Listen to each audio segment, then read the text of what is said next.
तिचा जागर न्यूज या वृत्तवाहिनीच्या वर्धापनास हार्दिक हार्दिक शुभेच्छा. शुभेच्छुक कृष्णा दूध, राजाराम बापू पाटील सहकारी दूध संघ मर्यादित, कृष्णा दूध. पत्ता MIDC इस्लामपूर. 50 वर्षाची विश्वासार्हता. कृष्णा दूध संवेद. चेअरमन माननीय संग्राम नानासाहेब फडतरे, व्हाईस चेअरमन माननीय शशिकांत शंकर पाटील तथा मार्गदर्शक माननीय आमदार जयंत पाटील, माजी जलसंपदा मंत्री महाराष्ट्र राज्य, युवा नेतृत्व माननीय प्रतीक जयंत पाटील. तिचा जागर न्यूज च्या वर्धापनास हार्दिक हार्दिक शुभेच्छा. ताज्या बातम्यांसाठी पाहत रहा तिचा जागर न्यूज. मोदी सरकारमधील केंद्रीय शिक्षण मंत्री धर्मेंद्र प्रधान यांच्या राजीनाम्यानंतर दिल्लीत राजकीय घडामोडींना वेग आला आणि त्याच वेळी महाराष्ट्राचे मुख्यमंत्री देवेंद्र फडणवीसांना तातडीनं दिल्लीला बोलावलं. बस इथूनच चर्चांना उधाण आणलं. काहींनी दावा केला की फडणवीसांची आता दिल्लीतच वर्णी लागणार आहे, तर काहींनी त्यांना केंद्रीय मंत्रिमंडळात मोठी जबाबदारी मिळणार असल्याची चर्चा सुरू केली.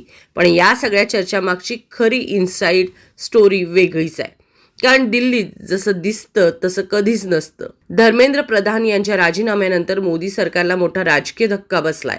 अशा परिस्थितीत केंद्र सरकारकडून तातडीनं डॅमेज कंट्रोलची रणनीती आखली जात असल्याची माहिती अत्यंत खात्रीलायक सूत्रांकडून समोर येते. याच पार्श्वभूमीवर राजधानी दिल्लीत राजकीय हालचाली वेगाने सुरू झाल्या असून लवकरच केंद्रीय मंत्रिमंडळात फेरबदल होण्याची शक्यता व्यक्त केली जाते.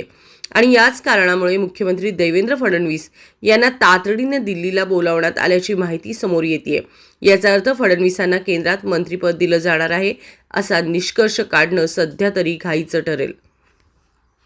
कारण सूत्रांच्या माहितीनुसार या बैठकीत केंद्रबिंदू महाराष्ट्रातील बदललेलं राजकीय गणित असू शकतं. अवघ्या काही आठवड्यापूर्वी शिवसेना उद्धव बाळासाहेब ठाकरे पक्षाचे 6 खासदार शिंदे गटात दाखल झाले. त्यामुळे लोकसभेतील शिंदे गटाची ताकद वाढली आहे. राजकीय समतोल राखण्यासाठी शिंदे गटाला केंद्रीय मंत्रिमंडळात आणखी एक मंत्रिपद देण्याचा विचार भाजप नेतृत्व करत असल्याची चर्चा सुरू आहे. याच मुद्द्यावर चर्चा करण्यासाठी मुख्यमंत्री फडणवीस यांना दिल्लीला बोलावण्यात आल्याची शक्यता वर्तवली जाते. आता या चर्चेत सर्वाधिक नाव घेतलं जातंय ते म्हणजे खासदार श्रीकांत शिंदे यांचं. उपमुख्यमंत्री एकनाथ शिंदे यांचे पुत्र आणि कल्याण लोकसभा मतदारसंघाचे खासदार श्रीकांत शिंदे यांना केंद्रीय मंत्रिमंडळात संधी मिळू शकते अशी जोरदार चर्चा राजकीय वर्तुळात रंगली आहे. इतकंच नाही तर त्यांना एखादं महत्त्वाचं खातंही दिलं जाऊ शकतं असंही बोललं जातं. मात्र दिल्लीतील राजकारण हे अनेकदा शेवटच्या क्षणापर्यंत गुप्त ठेवण्यात येतं.